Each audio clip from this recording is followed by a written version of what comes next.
So hello, what's up mga ka-J-Vlog? Welcome ulit sa panibagong video, and for today's video, first impressions review na naman tayo sa bagong labas na smartphone today, which is a Vivo Y04S. Ito na kaya perfect na budget smartphone para sa'yo. Tara, check natin.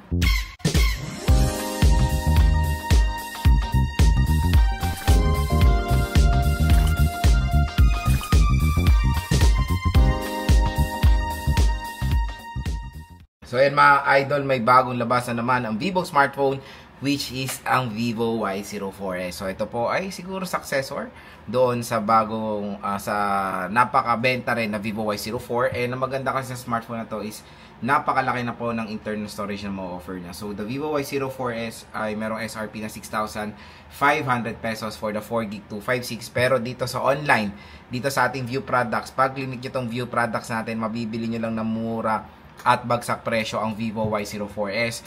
Biruin mo, pwede siya makuha ng 4,000 to 5,000 pesos. So 5,500 siya sa online ngayon. Tapos meron kayong special voucher pag clinic nyo itong ating view products. Up to 1,000 pesos po ang inyong less. So siguro makukuha nyo ng 4,000 plus na lang ang Vivo Y04S. So napakamura mga ka-J-Vlog for a 256GB of internal storage na ino-offer ngayon ng brand. And medyo bago kay Vivo na nag-offer sila ng mataas na internal storage today. Kasi usually, kilala natin ang mga popular brands na nag-offer lang ng mga mabababang internal storage. Tapos meron silang mga expensive na price range. Dito, 4GB of RAM nga lang siya. Pero pumaldo tayo sa 256 of internal storage. Yung 4GB of RAM, I know for its price is a big no-no. Pero syempre, kaya naman natin i-manage yan as long as kumbaga when it comes sa mga opening of apps, 'di ba? Pag naglalaro kayo, parating yung or kino-close lahat ng mga application para yung RAM nyo is fully optimized sa certain application lang. So, 'yon, sinasabi nila it's extended RAM, no? So, don't believe sa mga extended RAM na ganyan na mapapaniwala kayo na, uy, 8GB of RAM to. Pero in reality, ang RAM lang talaga niyan is 4GB lang mga idol. So again mga ka-J-Vlog, quick reminder lang, this is a first impressions review. Hindi po to full review. Nagbibigay ako ng first impressions sa mga bagong labas sa smartphone, yung price specs, yung kanila availability. At syempre, gumagawa tayo agad-agad ng video neto para sa mga bibili ngayon, makakuha na kayo agad ng discount voucher. No worries, bumili rin ako neto, kasabayan nyo ako. At gagawa rin tayo ng vlog sa pagbili natin ng Vivo Y04S. Pero as of now mga ka-J-Vlog, in-order ko na siya ngayong 11/11. At kayo din, baka makuha nyo rin ng mas mura itong smartphone na to. Kaya i-check out nyo na ng madalian ang Vivo Y04S. So, yun nga, when it comes sa specifications ng device na to, meron siya screen size at 6.74 inches, IPS LCD display with a resolution of HD plus 720p. And syempre, di na rin bago, notch display pa rin ang Vivo Y04S, and hopefully yan ang ibay na rin ni Vivo, di ba? Kasi it's 2026 at marami pa rin naka-notch display sa budget segment or entry level segment na for me, we need to adapt sa mga modern design ng smartphones today na punch hole. I know hindi siya nakaka-affect sa performance ng smartphone nyo, pero syempre when it comes sa ergonomics or when it comes sa design factor ng smartphone, mas piniprefer na ng mga ibang consumers ang punch hole display kasi mas better ang viewing experience, of course, kasi compared yan sa notch na may putol pa, di ba? Pag nag-navigate kayo, na iba yung naiirita sa ganyang viewing experience. It has a 90Hz screen refresh rate, so hindi na rin bago yan for Vivo na hindi sila nagbibigay ng mga tataas na refresh rate for an entry-level smartphone. 90Hz, okay rin naman yan. For me, as long as beyond 60Hz is okay. Kanyang presyo na below 6,000 pesos, kailangan na rin naman na cut action. For me is okay na yan, acceptable na yan sa akin. Pero karamihan ng mga brands is nagawa na 120Hz, pero yung iba parang fake news yung 120Hz nila. Kasi up to lang ang nilalagay nila, depende na lang sa application or kung depende na lang sa certain activity na ginagawa nyo, dun lang nag-a-adapt ang 120Hz. Minsan, ganon or misleading ang mga ibang brands when it comes sa 120Hz refresh rate. Kasi iba akala nila, pag sinet mo sa 120Hz, 120Hz na yan. Hindi. Nagdedepende po yan. Kaya nga, nakalagay dun sa mga ibang settings is up to. Hindi siya nakaset na fix sa 120Hz screen refresh rate. Pero dito sa Vivo Y04S is okay na yan for me. 90Hz screen refresh rate. Smooth rin naman siya na natry rin natin sa Vivo Y04 ang 90Hz screen refresh rate. So when it comes sa chipset mga ka-J-Vlog, Unisoc 7225 with the GPU of Mali G52MP1. So, itong smartphone na to ay na-try ko naman na several times yung chipset na yan. And the Vivo Y04 is okay rin naman yan, kahit naman sa mga modern games na basic lang. Kaya sa chipset niya, I know for its price, sa kanya SRP na beyond 6,000 pesos, it's not a perfect fit. Yung kanyang chipset, bumawi nga sa storage. Pero again, mga ka-J-Vlog, sa kanyang chipset ngayon, the Unisoc 7225, kumbaga,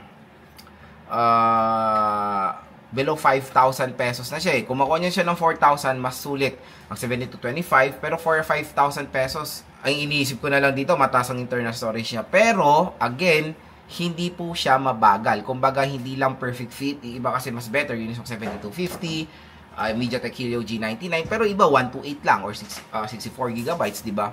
Pero ito kasi, kumbaga, tulad nga ng sinasabi ko sa mga nakaraang video ko, yung mga ibang brands, well-balanced ang specs sa price. Kaya pag bibili kayo ng smartphone, always expect kung magkano nyo lang nabili yung device. Yung iba, 7225, 4GB of RAM. Magkano nyo ba nakuha?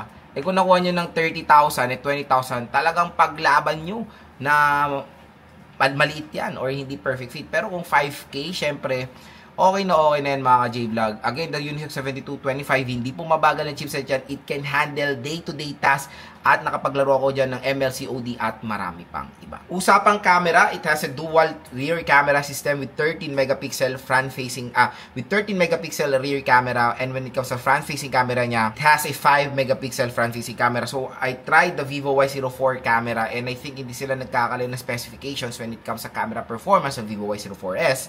So, it can, nabibigay naman ng justice ang Vivo Y04 ang kanyang camera performance, pero for its price. Kasi ang Vivo Y04, pwede nyo makuha ng 3,000 to 4,000 pesos. Ito kasi SRP 6,000 pesos. So, let's hope sa ating full review talagang maganda ang performance ng Vivo Y04s when it comes sa camera. I-share ko naman yung final thoughts ko dyan. Pero, syempre, specs-wise, I know sa iba is sa bababaan. Pero ulit, sinasabi ko sa mga ibang video ko, hindi tayo tumitingin sa taas ng megapixel sa linaw ng isang camera performance. Tumitingin tayo sa sensors and of course sa camera software optimization. Next, the battery. The battery is all good. 6,000 mAh, kaya perfect na perfect tong i-recommend sa mga consumers na basic or basic tool nila sa work is smartphone. Delivery riders, motor taxi riders, online business sellers, di ba? Marami pang iba sa school, sa gawin yung POS, pwede nyo gawin pang inventory system, di ba? So, maraming way ngayon how to use the smartphone. Hindi lang panlaro, hindi lang pang tawag, marami po. Yung mga ibang consumers, more on high demand sila sa mataas na battery. Kaya kung mapapansin nyo, lahat lahat ng brands ngayon ay nagbibigay ng mga huge battery capacity ngayon for a affordable price. 6,000 mAh, napakalaki niyan. All goods. Makunat ang battery, pero medyo nakakalungkot lang po ang charging rate. 15 watt fast charging rate. So again, kahit salpakan nyo to ng 33 watts, 45 watts, 100 watts, hanggang 15 watts lang ang kayang ibigay ng smartphone na to. So, expect nyo for the 6,000 mAh battery capacity. Siguro, for me, tansyado ko, 2 oras i-charge nyo ang Vivo Y04s. So, yun lang naman ang napansin kong nakakalungkot na part dito sa smartphone na to. Slow charging rate lalo na for its price. Kasi iba, tineterno ang 6,000 is 33 watts. Again, sinasabi ko na rin to sa mga ibang video ko, at least 33 watts pag 6K na ang battery capacity. At pinakalas mga J-Vlog sa IP rating. So, the IP rating of the Vivo Y04 is IP64 water and dust resistant. So, nakikita ko sa mga promotional pictures ng Vivo, yes, pwede siya mabasa.